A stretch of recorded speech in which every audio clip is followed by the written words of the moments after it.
Hi. All right. Should I wait? No. Let me just wait a minute. I'll wait just a little minute and let some people get in here so that I don't have to repeat myself. So if you're watching this archived, obviously you've probably already skipped, so it's not that big of a deal. But in the meantime, well, what the hell? Let's just get it going. I'm hungry and want to go home and make dinner. So I just had a meeting with the Park Service with the permit lady there. Actually, a very nice meeting, 2 hours long, and I got more of an idea of how everything works.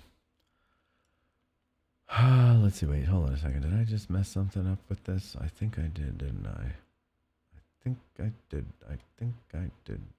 I did mess something up. Hold on now. No wonder. Okay, so you could only watch this archived because,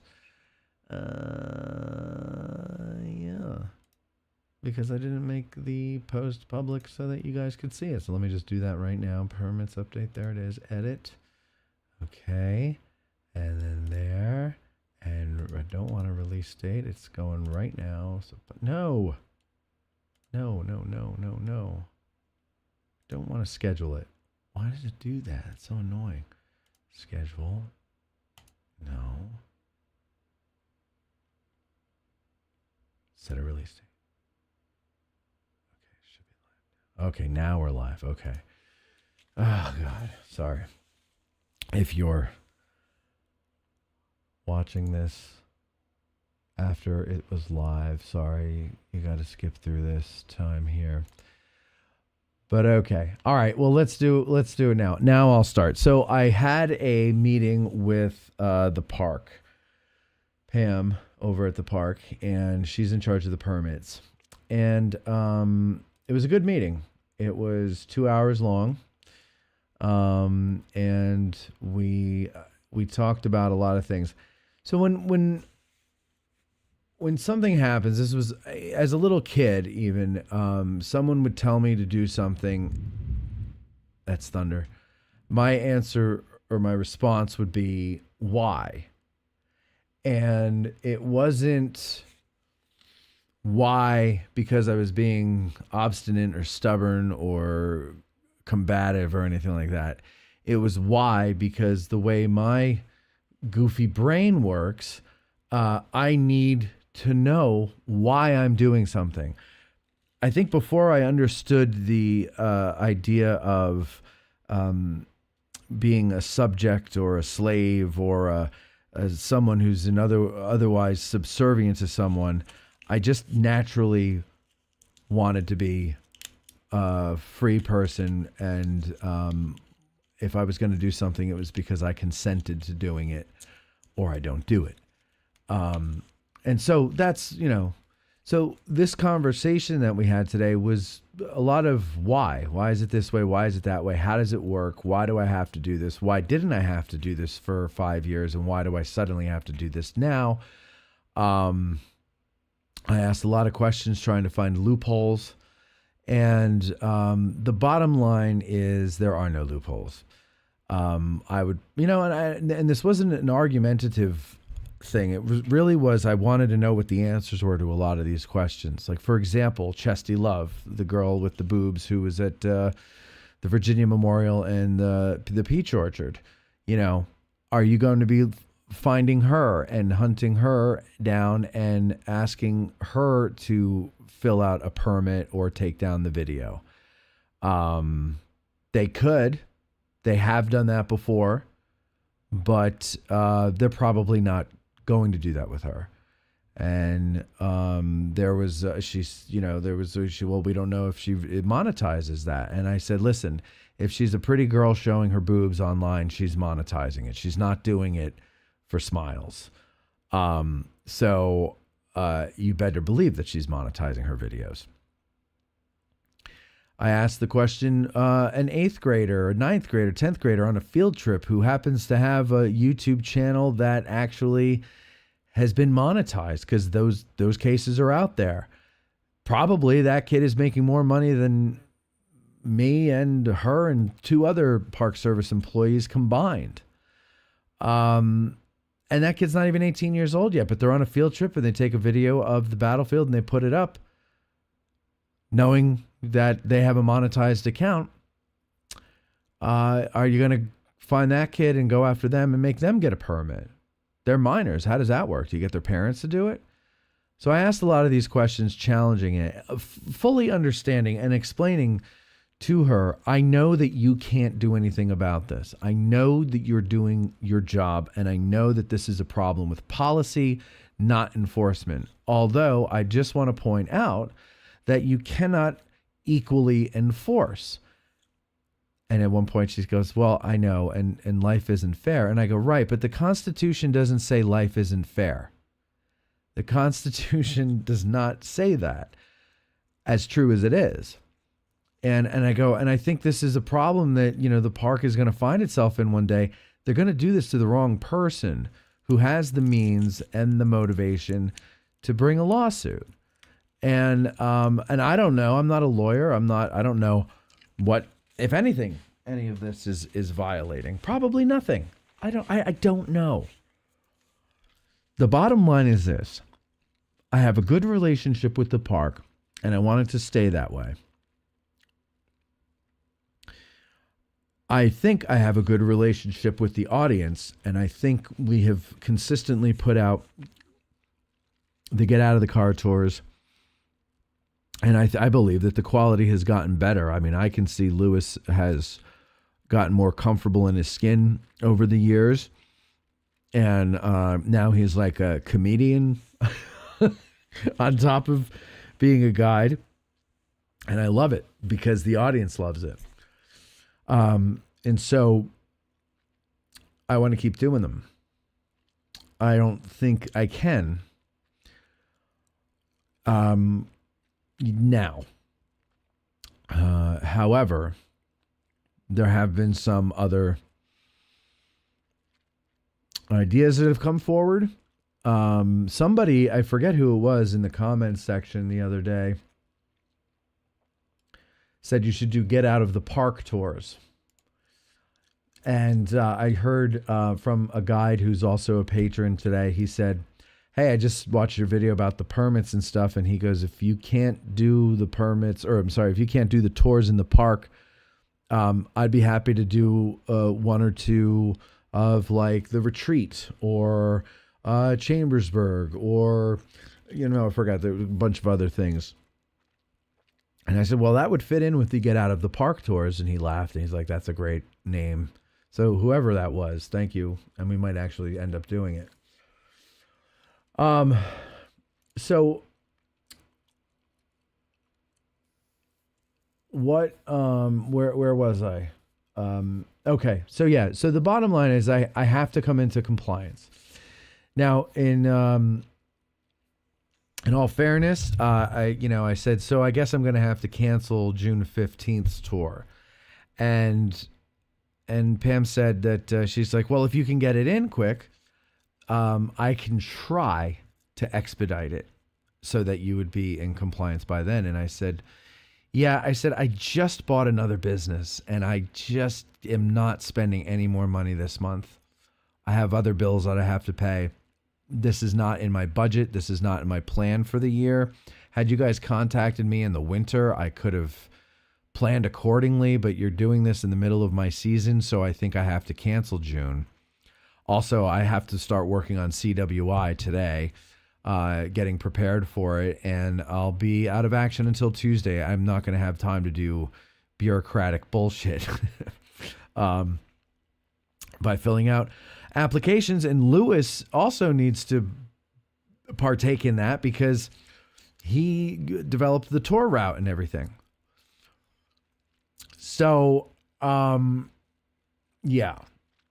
Now, there is the issue of the nonprofit. And I think this is the way to go. I think this kind of happened fortuitously for the sake of the nonprofit. Hold on, let me just notice something here. There we go. I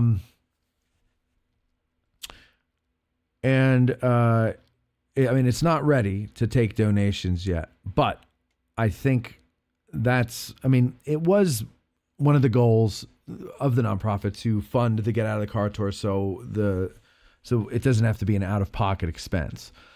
Among other things, there's a lot of other things that we want to fund with it.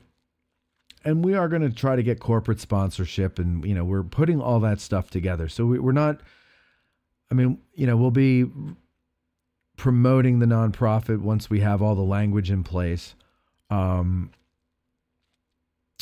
But we're not going to, make it so that we're hoping that people are throwing $20 donations in there constantly. You're not going to get that many people supporting this. And by this, I mean Addressing Gettysburg and what we want to move it into. So we'd have to go with corporate sponsors, not sponsors, donors. But every little bit helps, of course, right? And in the beginning, it's going to be a little bit that we're going to need.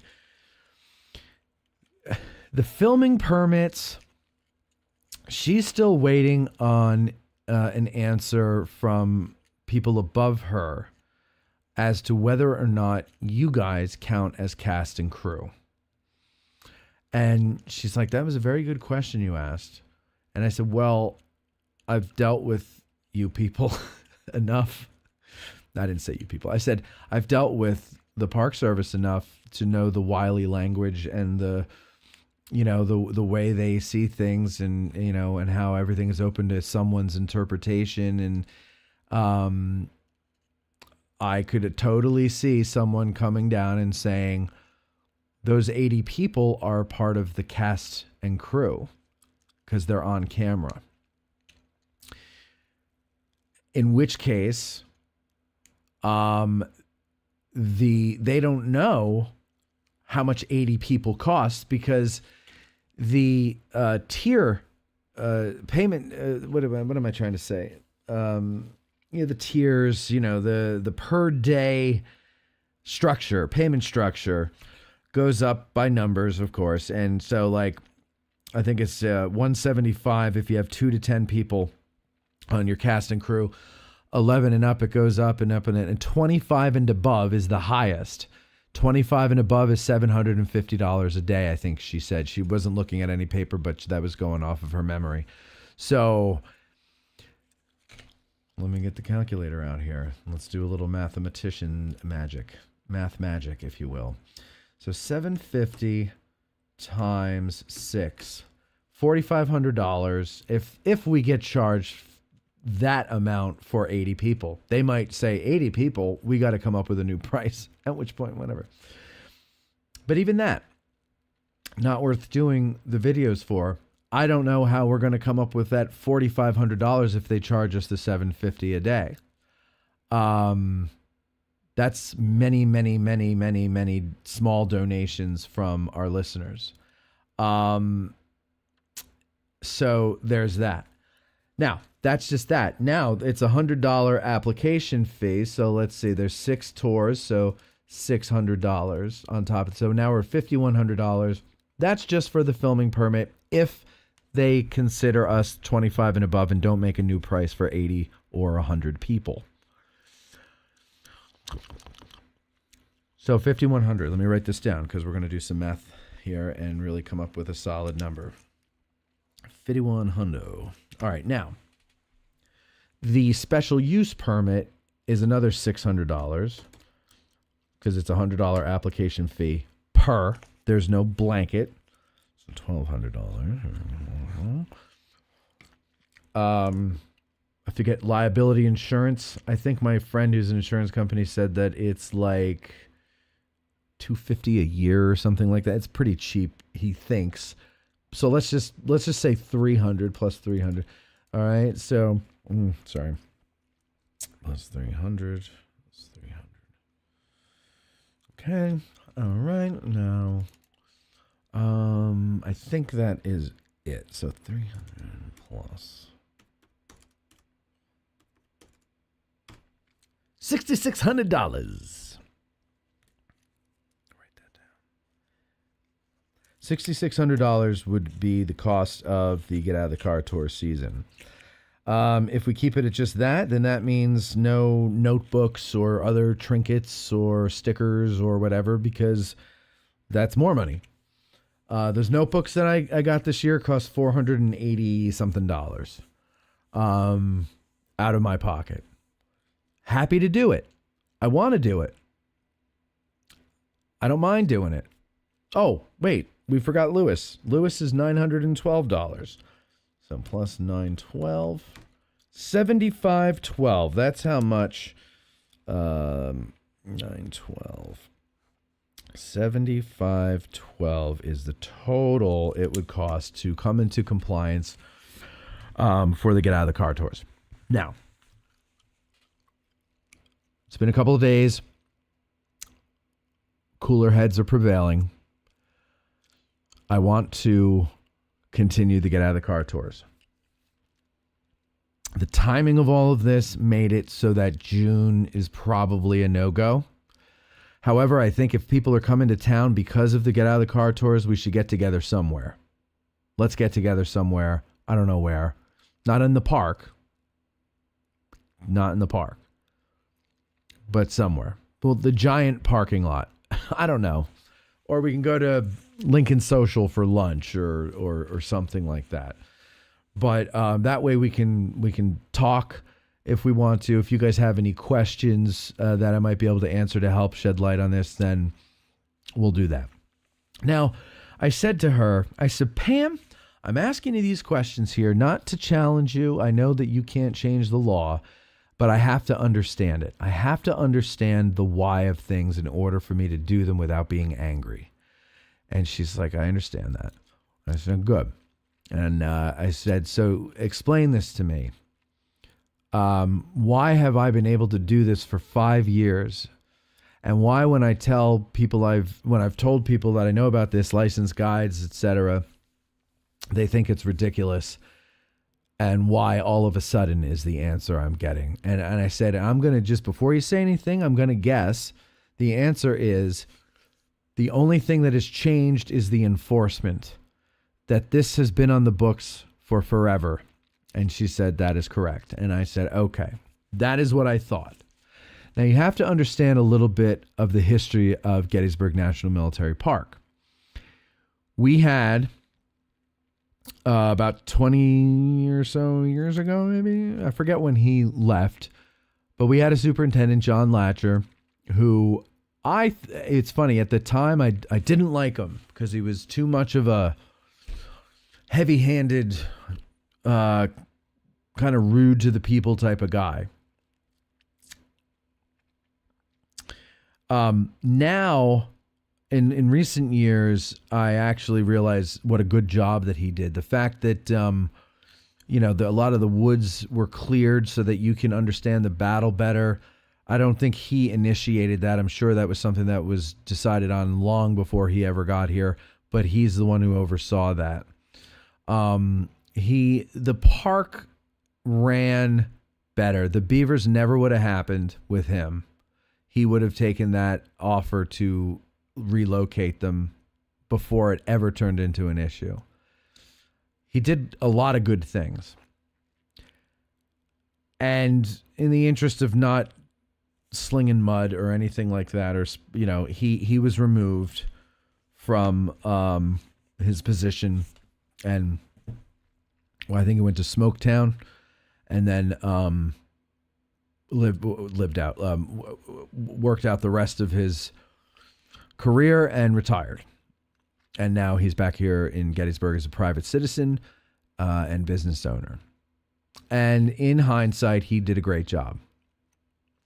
And if I ever meet him, I'm gonna introduce myself, and I'm gonna be like, you probably remember my name because I was a very public critic of you. And I just want to tell you, I was 28 years old and I had no freaking clue how the world worked. And I apologize. After that, we had temporary supers until Steve Sims. So I think it was around 2009, 2010 when he left. And from that moment on, it was temporaries. And as I understand it, the temporaries can only stay there for 4 months. And I don't know if they can re-up for another 4. I don't know how that works, but they're very temporary.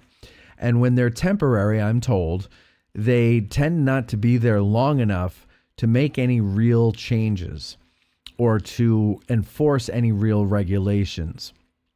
Their main job is to just make sure they manage the staff and everything that's already in play before their 4 months is up. So what happened was, over those 8 or 10 years or whatever, however long it was, Gettysburg, by government standards, became the Wild West. And a lot of things that we're all used to were because of, I don't want to say neglect, because neglect kind of indicates intention, but it was more because of inability to keep up, and maybe I don't even want to say an unwillingness to do it, but the superintendent couldn't do it because they weren't there long enough to really, do anything. So you go from temporary to temporary to temporary, and eventually everything starts to slack. And you have it so that whatever the name of that group is able to put wreaths on the graves in the National Cemetery, and then make speeches about how wonderful they are for putting wreaths on the graves in the National Cemetery. According to the code, they never were allowed to do that. They never should have been allowed to do that. But there was no sheriff in town. I seem to vaguely no. There was always a free speech cage. As far as I can remember. I remember related to Gettysburg, when I started Gettysburg Tours and I went in to get my permit, I spoke to a ranger named Brian Fitzgerald, really cool guy. He was a cyclist, and he recognized, being a cyclist, that it is very dangerous to ride your bike with traffic within the park. And so he got the superintendent to allow bicycles to go against traffic. In fact, recommend that they go against traffic because it's safer. Why is it safer? And frankly, I always thought this one, as I was a kid, I never went with traffic. I wanted to see what was coming at me. So, and that's the reason why. So you could see what's coming at you. Why? Because the people driving, number one, are Taurons. They get the name Taurons for a reason. And that's not unique to here. Everybody knows Taurons of Yellowstone. But they're Taurons, number one. Number two, everything they want to see is either to their left or to their right. And they're not looking ahead, yet they won't come to a complete stop. They roll. And you can't really hear them coming up on you. And if they're rolling along the side of the road and you're up ahead of them, pedaling along like a happy jackass, they can roll up on you and make it a hard day for mother. So they said, for your own safety, go against traffic. You'll have the advantage because you'll see the danger coming. Steve Sims came in and said, we must follow the rules of the road or the laws of the state that we are in. And the state of Pennsylvania says you have to go with traffic. However, we tried to fight that with Gettysburg because we did believe that it is safer to go against traffic within the park. And a few of the guides and Jake and myself, we did our homework, and we found that according to the Department of Transportation's website, it is not a state law. It is a recommendation. It's actually, I don't even think a recommendation. I think it's under the tips section on their website. It's been a few years. I can't remember exactly where we found it, but there's nothing that we could find that said it is the law in Pennsylvania, but they didn't want to hear it. And we had to go with traffic. And we even said, you're endangering people's lives by doing this, because in order for us to be in compliance, we now have to take people on dangerous roads in order to get into the park. Whereas before, we didn't have to. And for example, if we had a short tour that wanted to go down to Little Round Top, it used to be that we had to walk the bikes, but there's the walking path that comes out of the visitor center and then parallels the Tawnytown Road and crosses it at Pleasanton Avenue. We were allowed to do that, get in on Pleasanton Avenue, go to the Pennsylvania Memorial, turn left, go against traffic, straight down safely to Little Round Top. We're not allowed to do that anymore. If we want to do that, we're going to take you and your family of 4 with your darling little children that you love so much, either down the Tawnytown Road, which is like, you might as well be playing Paperboy or some freaking video game. There's no shoulder to speak of, and the good old boys drive like assholes. Or down the Baltimore Pike, which has a much better shoulder, but people are zipping by there like assholes too. And then you would take that down near Mulligan McDuffers, across from Mulligan McDuffers there, to Granite Schoolhouse Road, Black Horse Tavern. I'm sorry. Wait, I always get this. Not Black Horse Tavern, Blacksmith Shop. Is it Black? I always get them confused. But anyway, you're going to go down that way past the Spangler Farm. And you have to take it all the way to Wheatfield Road, which is going to add time to the tour.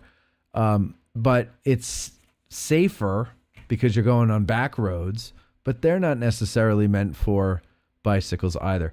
My point is, coming into compliance is more dangerous in certain circumstances, but government has no leeway.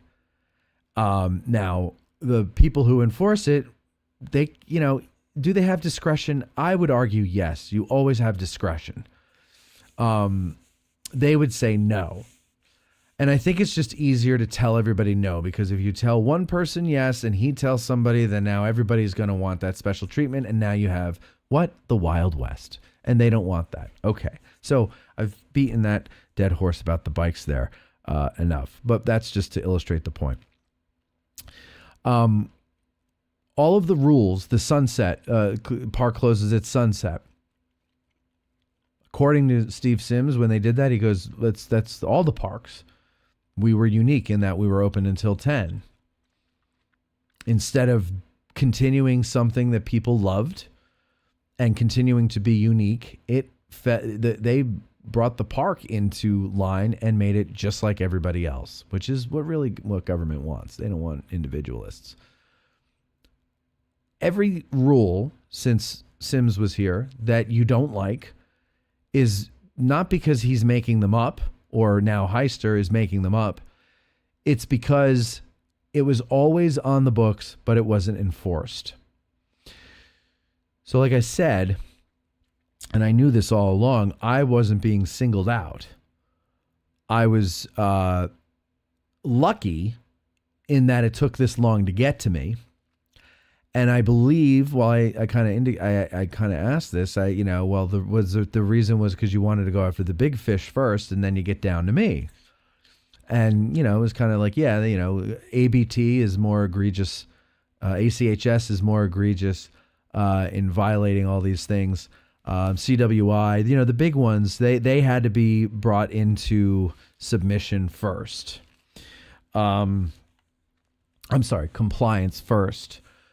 And then they get to me. And I said, well, I just want you to know that they can be told you have to do this, you have to do that. And they say, okay, fine.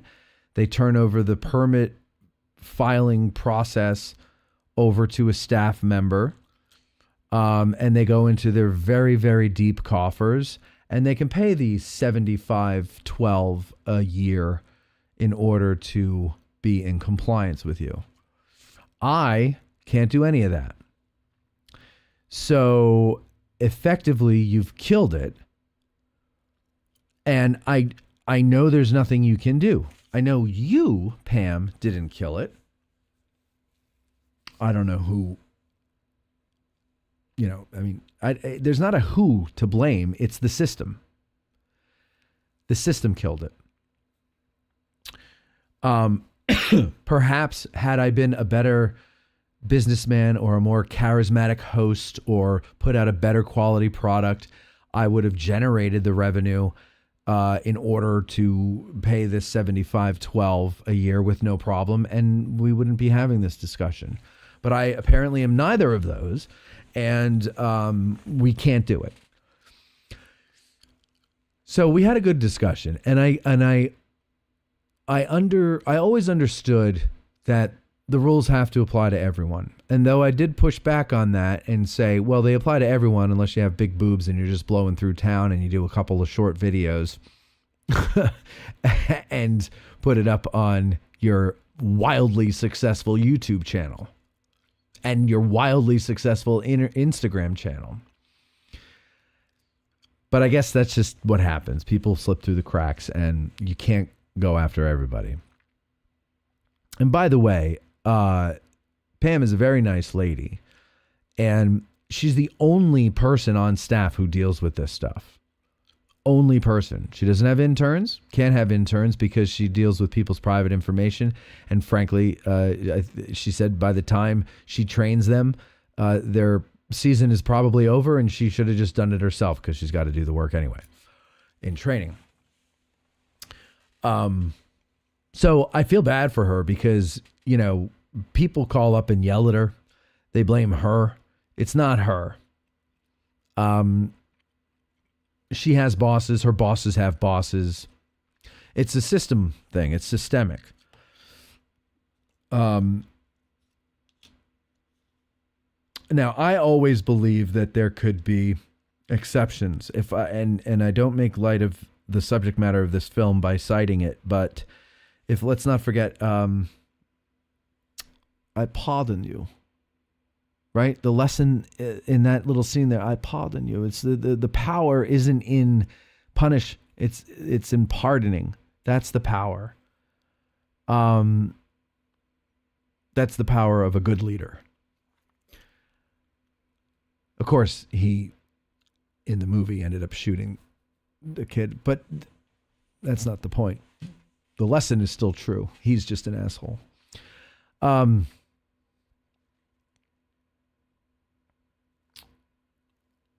I forgot where I was going. Anyway, so that's it. I have to come into compliance. I'm a citizen like anybody else. I'm a business. And because I am a business, I apparently am sitting on a giant pile of gold that I'm unaware of. And therefore, it doesn't matter. Now, I mean, look, it is, that's equality. Whether you're a $1 billion business or a $100,000 business, it is what it is.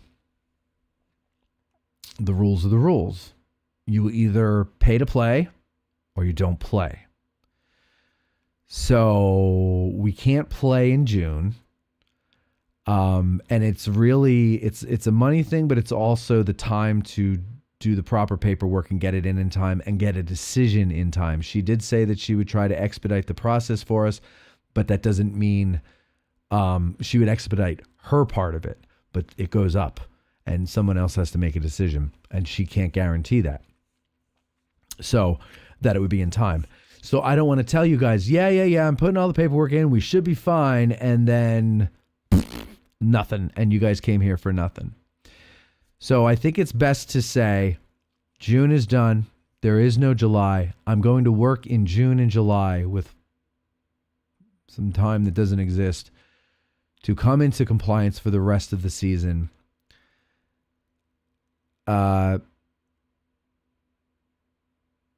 Now, moving on to the nonprofit, I'll get the word whenever that is ready, and then I'll share the information with you for if you want to donate.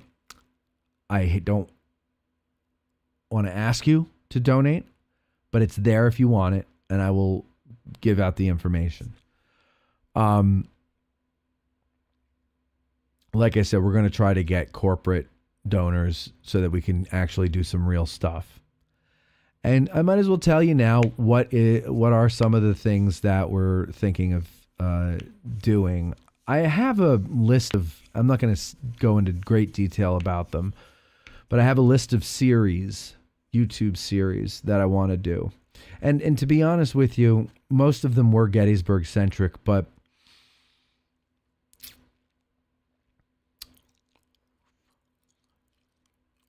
I don't know that Gettysburg really appreciates it anymore, or ever really did.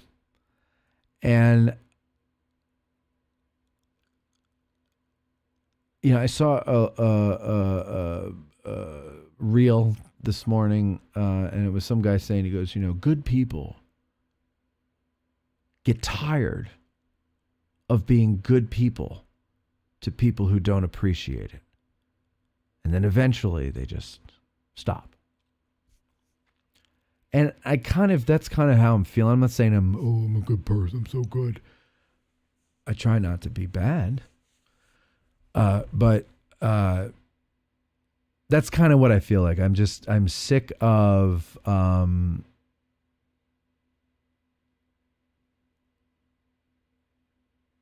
shining a light on things that I think are great around here and that I think you should patronize in one way or another, visit, whatever. And most people are thankful. They thank me and, whatever. And I don't do it for that. I really do it to share things that I've experienced with you so that you can experience it here. I think it's always helpful to have someone who's there on the ground telling you, recommending things to you. I've been a tourist. I was a tourist here. You're here for a certain amount of time. It's usually busy. You really only notice the things that are noticeable. But there's a lot of things that aren't noticeable that are worth your visitation. So that's what I want to do. I want to provide that service to you guys and also to the locals and whatnot. And you guys all get it. And you guys have shown your appreciation over the years. There are I know that the seminary has expressed gratitude. The Park Service has, for sure. But then there's other entities that we've promoted without being asked, that we've clued you into before they open, and then invited you to get a sneak peek when they opened, that quickly turn on you when they don't need you anymore. And squeeze you out of things. And you just kind of get sick of it. It's like the puppy dog that only wants to kiss on you and love on you, and you kick it in the teeth. So you kind of get sick of that. And so some of these Gettysburg video ideas I might actually adapt to elsewhere. Other parks that might need it, other towns that might need it. I'll still do Gettysburg stuff, but I'm not going to put all my eggs in this basket anymore. I think there is obviously a lot more. And we always say that, Gettysburg is the gateway drug to the Civil War. So let's find that. Let's explore that more. And here on Patreon, we do. We learn about whatever we can related to the Civil War. And that's something that wasn't what I set out to do. But as I started doing more Gettysburg stuff, and to be honest with you, because Pete Carmichael got me on the reviewers list of UNC Press, I was getting these books that had nothing to do with Gettysburg, but were very interesting and very easily consumed. And I was like, you know what? Let's start talking about this stuff. Let's learn. I'm kind of interested in this stuff, and I think the audience will be too. And so we've been learning together about the Civil War as a whole in various ways. And I think we should continue that. And I think we should bring that to YouTube. And I say we because even though we're going to have this nonprofit, I'm realistic about it. I doubt we're going to get much corporate sponsorship. Nobody's going to be getting rich off of that. It's going to be to fund the production of things. The only people that'll be getting paid off of the production costs that we get from it are the people I hire to be my cameraman or my editor or my boom operator or whatever the case may be. So now we're like, well, where are you going to make the money? Well, I'm going to make the money off of the revenue on YouTube.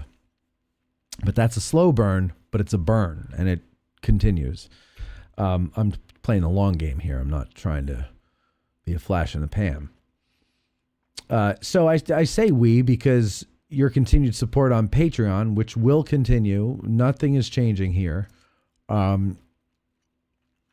is what makes it so that I can do that without having to dip, like apply for a grant from the nonprofit to just fund me. That would be a waste of money in the nonprofit. That money needs to go to hiring other people.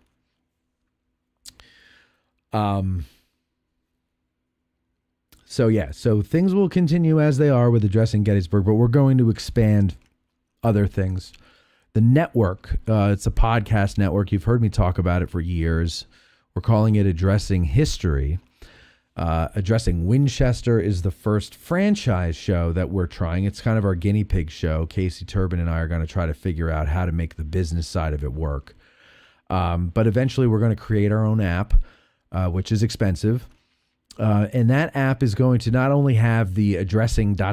shows that are franchises of this show, but also shows that already exist that kind of want to get more exposure, kind of a strength in numbers type of a thing.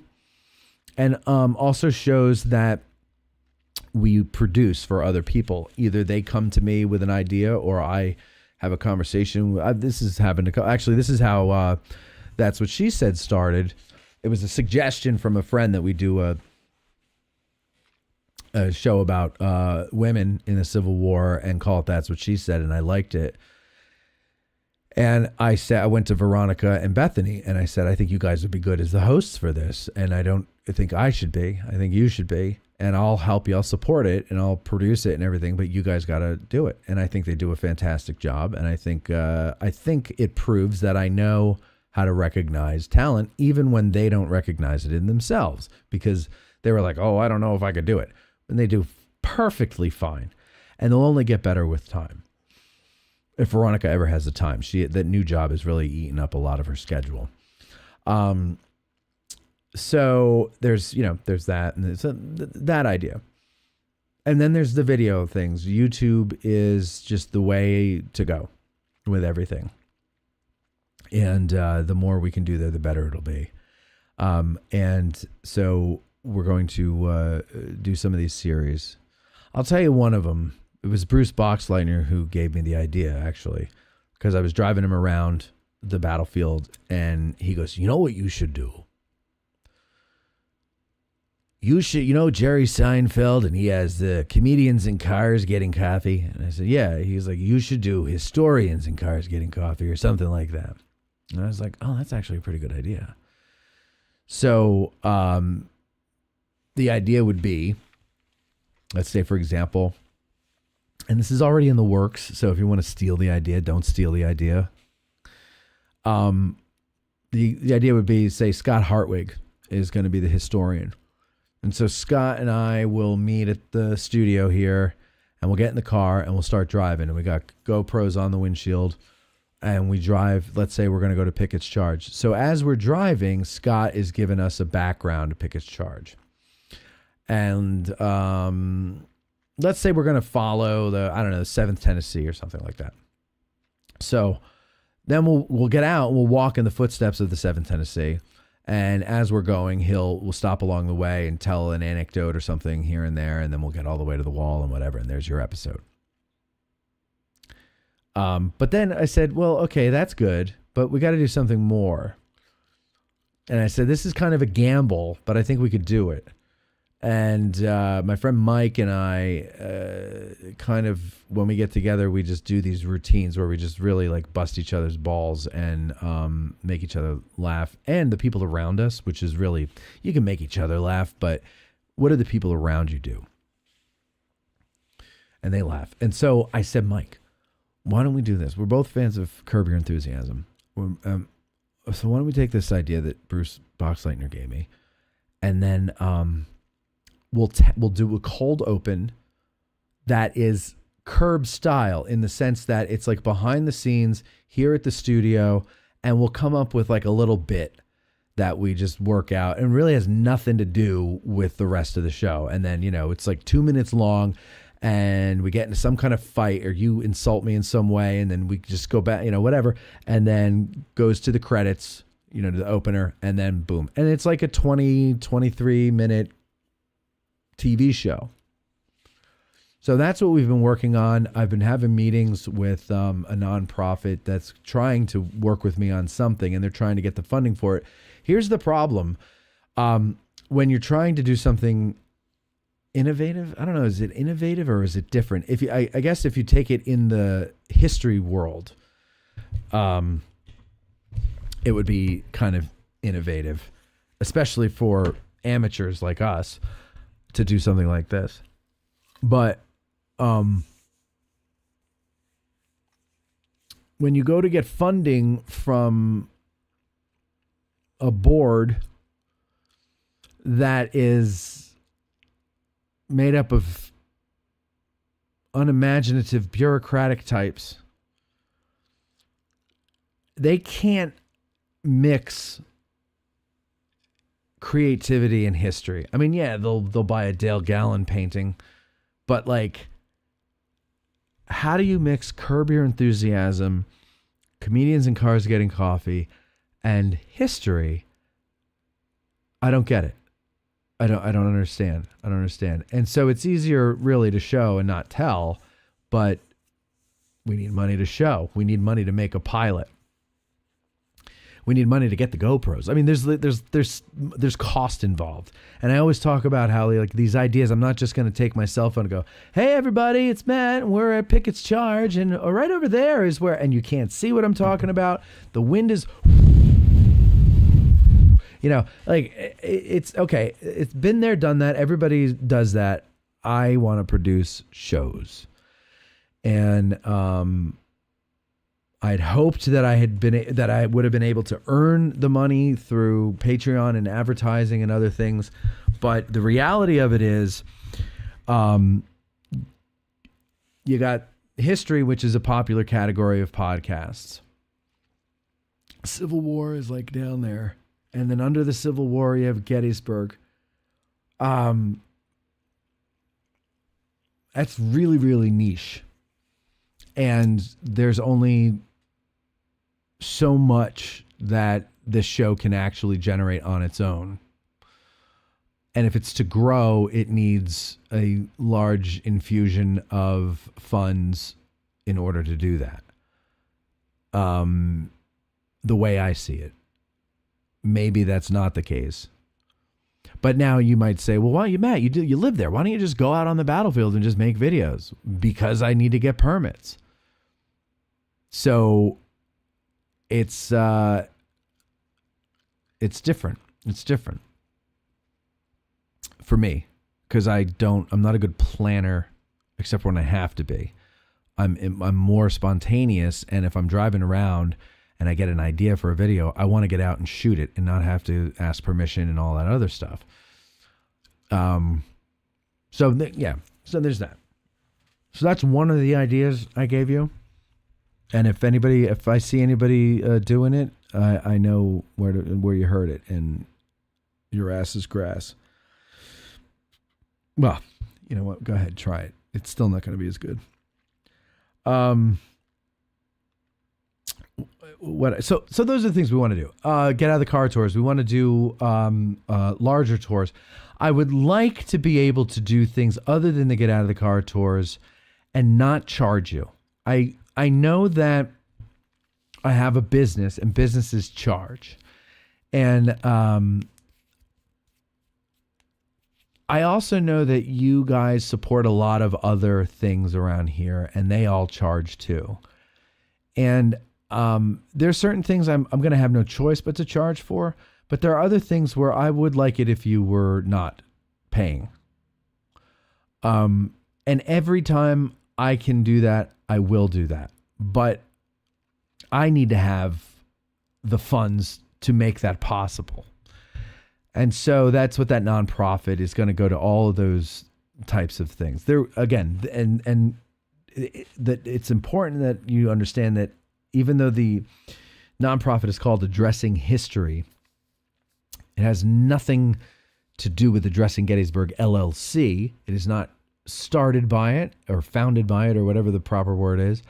I have nothing to do with it. I'm not on the board. I'm not in any way involved with it. It's created by a listener to help support our projects through grants. So that's the idea there. That should be up and ready to take donations in a couple of weeks. And then we'll start fundraising the first thing would be to finish out the rest of the Get Out of the Car tour season. Now, for those of you who were finally finally, he's doing videos of these tours. Well, hopefully I can do them next year. I suspect that, okay, now wait, what was the film permit was $5,100. Now, if we take that out, excuse me, if we take that out, we've got what, 15, a little over $2,000 is what the tours for the year will cost. So that's a big cut there. And so I think we'll be lucky. Actually, I know we can make 2,000 because the fine gentleman, Tim Day, who is starting the nonprofit, said, and I'll announce this tomorrow on AG Today when we talk about this for the first time to the public, that he will match the first 10 $100 donations. So you guys donate $1,000, he donates $1,000. So then we'll have our $2,000, and then we'll be able to get the rest of the season done. Yeah, because I'm hell-bent on continuing this. I know I was kind of like, well, I'm taking my ball and going home. And there's part of me that's still kind of like that. But we're going to figure out a way to do it. I was bitching at home about it, and Cindy said, she's like, I'll do the paperwork. Don't worry about that. So, I've got that there. So let's see what, are you guys making any comments here? Just say when, and a donation will be headed your way. Thank you, Project Pass. Thank you. Dustin says the same thing. Sixth question says, when the nonprofit is set up, I will be there with money. Mike, you do so much already, but thank you. He also says, you may have just given them an idea. Bummed out about June, but I understand. I do appreciate all that you do for the community. Thank you, Bob. James says, I've never heard the term Toron before. Really? It's a great term. Joe says, still coming for Matmas that weekend. Oh, that's right. Yeah, it's Matmas. And Bob says, how will they police this? I've done videos on my YouTube channel at Gettysburg, probably somewhere around 100 views for all the videos. I didn't expect Jack Booted will be coming after me yet. So, Bob, they will admit to you that they really can't police it. Which is, to me, is the argument. Then they need to revisit what they're doing.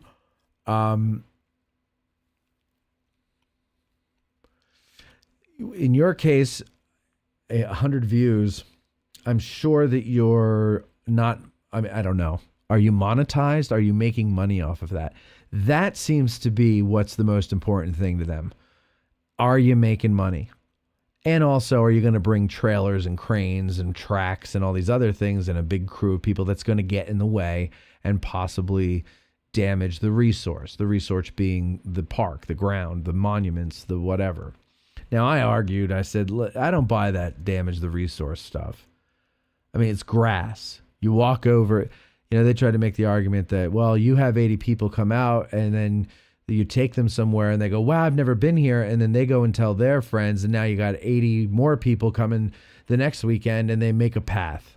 And I go, it's outdoors. You're going to have paths. People are going to go where they are unless you fence everything in or make people take a tram car around that you don't let them off. And they admitted it's hard to police. But there's a green religion that they have to follow now. That's not fair because this is older than that. These regulations are older than that. And again, they haven't enforced them. That's really the answer. They haven't enforced them over the years. And now they have a new sheriff in town who replaced the old new sheriff in town, who I believe, I don't know this, but I believe they were sent here to whip this place into shape. That's why they're not historians. That's why they're more bureaucrats. That's why that's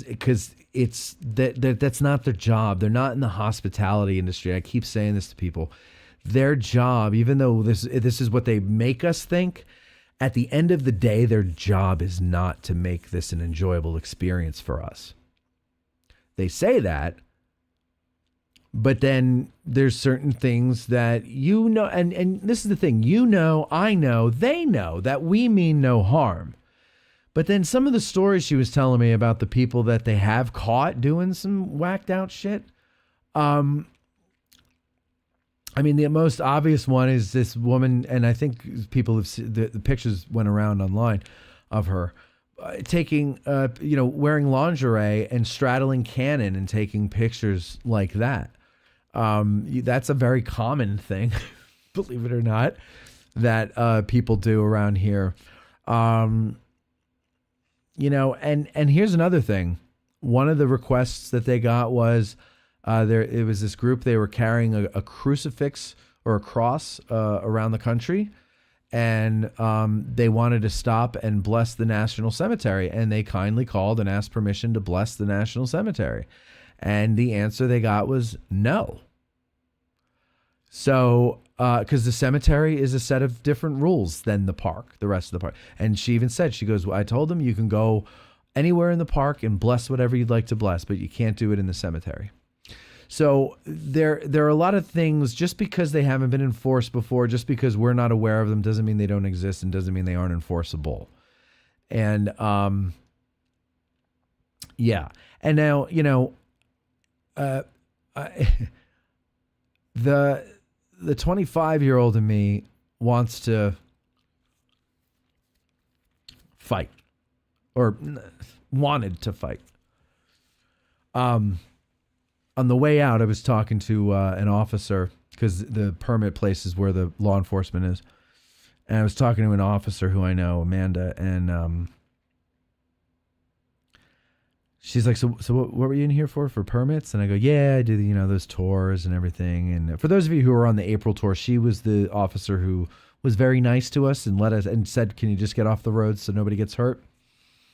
I said, yeah, I said, but I meant to ask how much the fine is, because maybe it's cheaper to pay the fine. And I go, probably not. And she's like, no, I think it's like $25. And I go, ugh. But then I said, no, I can't, because you understand this, guys. I have a business to run here, and that business relies on good relationships. And if I'm to provide you with the services and the products that you've come to expect from us, I need to have good relationships with the Park Service. I need to have good relationships with anybody who wants one. So I can't. I have to come into compliance here. And I wish there was some magic wand I could wave that would make this, not a big deal. But it is what it is. It is what it is. Eric says, I shot you a text. We can discuss it later. Just a thought for June. Okay. Well, the problem with June is really just going to be the timing to get it approved. I'm still going to submit the paperwork, but it's most likely not going to come back in time. Okay, that's all we got so far there. What else? I think that is all I really know that I can update you on. Do you guys have any questions? Spit out my gum.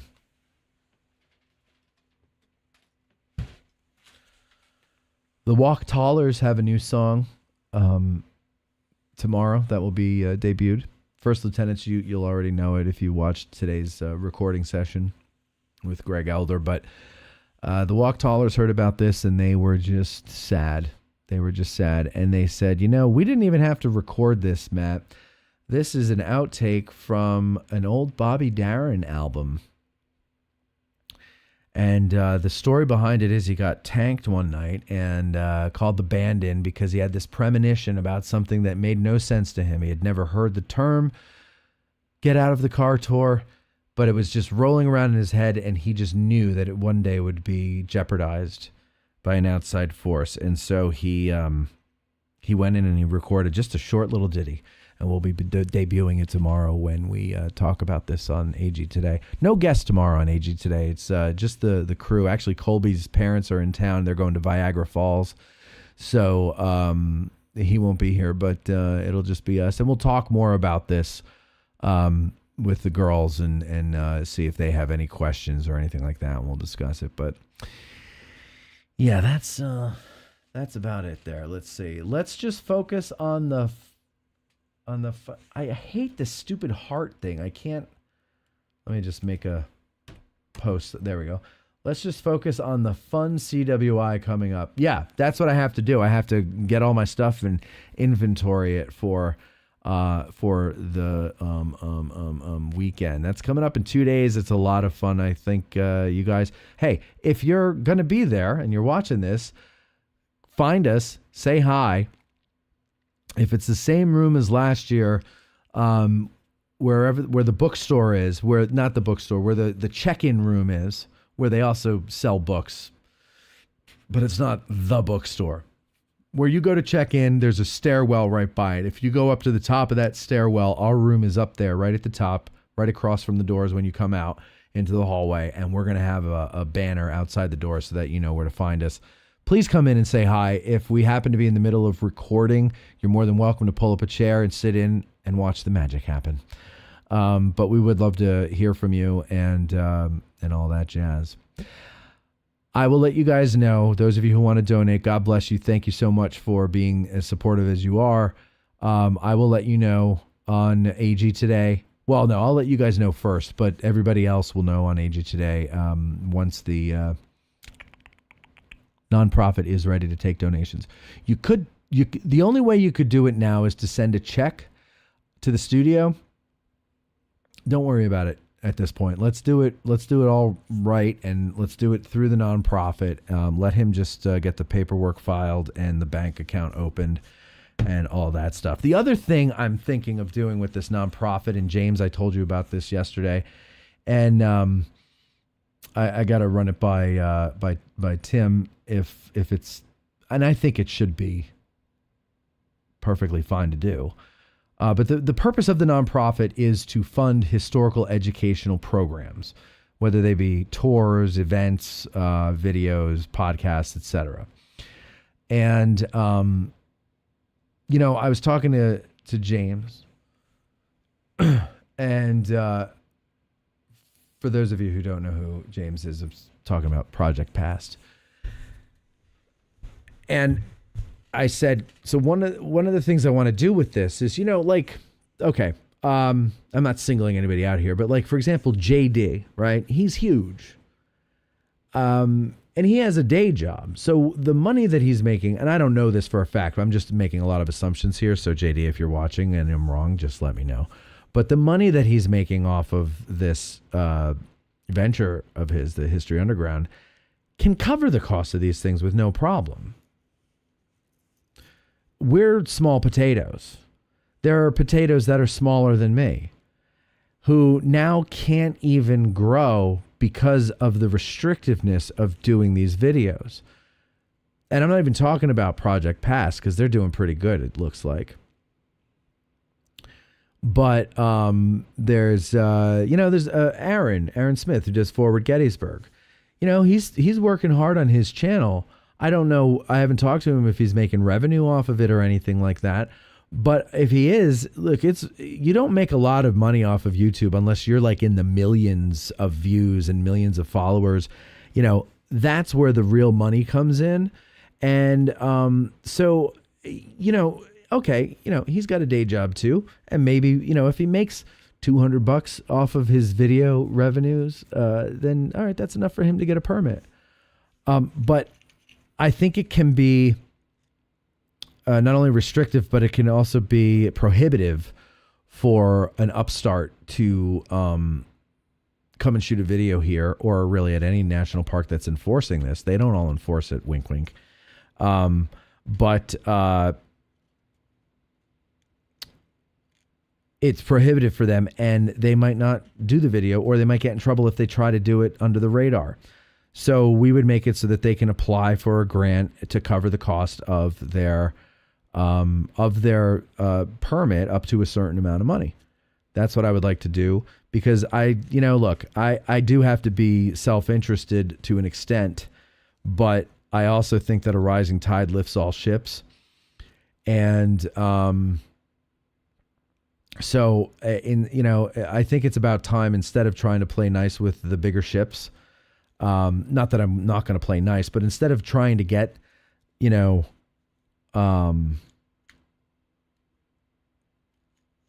further with those other ships, I should probably look to the ships that have come up after me and be like, well, look, I'm doing this thing here, and let's work together. Let me help if you need it.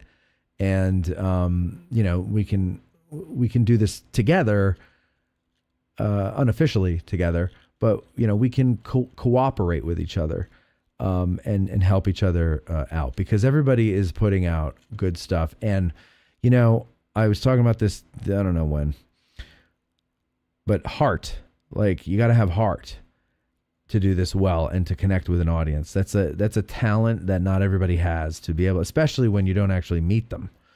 You have to be able to understand people who are nameless and faceless and voiceless while you're talking to a cold camera, like I am right now.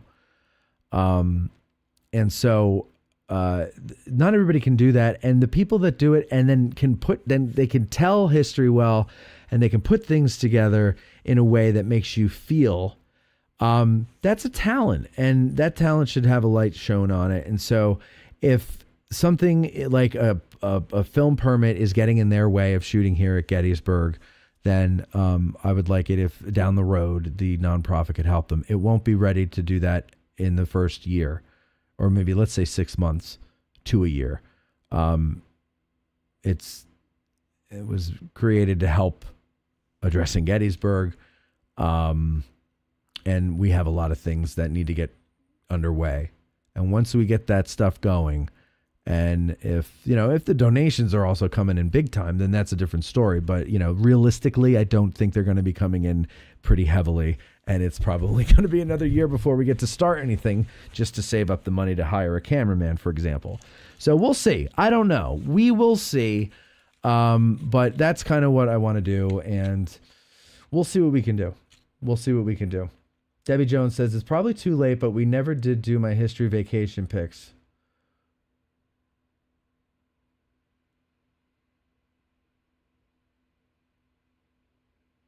I'm just kidding. The camera didn't freeze. I just wanted to stare at the camera. Yeah, we could do that. We have tomorrow and we have the next Thursday, I think, without a guest. So we've got time to work that in. I think tomorrow, that this topic is going to be kind of dominating things. So we'll figure it out. Eric says, see you tomorrow. Debbie Jones says tomorrow. I got you. Okay. I got you. No. That's it. Okay, guys, I'm going to go. I'm hungry, and I've got 2 beautiful T-bones at home that have been marinating in the fridge for 2 days. So I'm really looking forward to eating them. Although it's still raining, so I don't know if I'll be grilling. But either way, I thank you guys for watching, and I thank you for your support and your comments and your ideas and just everything. I really do. You guys are fantastic, and it would be a lot harder to do this without you, just for the moral support. So that's it, guys. All right, let me give you a sneak peek. There's only 23 of you, and no, because what if most of the audience on tomorrow's show is you guys? Yeah, I'll play you Bobby Darin tomorrow. Okay, that's it. Have a good night. Let me know what you're having for dinner and if it's any good. I'll talk to you later. Bye-bye. This is AG. Listen with me. Isn't that amazing? This is AG. Sounds just like Jim Morrison. Matt and Bethany. AG. They are the coolest cats. AG. They wear so many hats. AG. House alone with them and me.